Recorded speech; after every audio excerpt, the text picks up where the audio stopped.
বিয়ে করেছো? হ্যাঁ, তোমার জন্য কি আজীবন বসে থাকবো?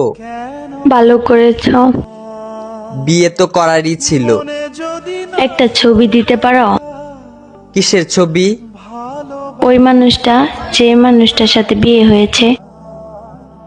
না না, তোমার নজর লেগে যাবে।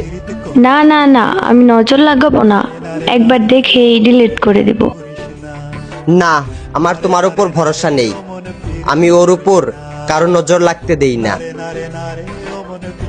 তোমাকে আমার কসম, যদি আমাকে কোনোদিন ভালোবেসে থাকো তাহলে তার ছবি দাও।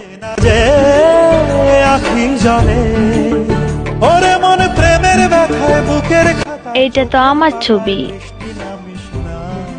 তোমার পর আমার জীবনে আর ভালোবাসাই আসে নাই। তারপরও মুখে এত হাসি নিয়ে ঘুরো।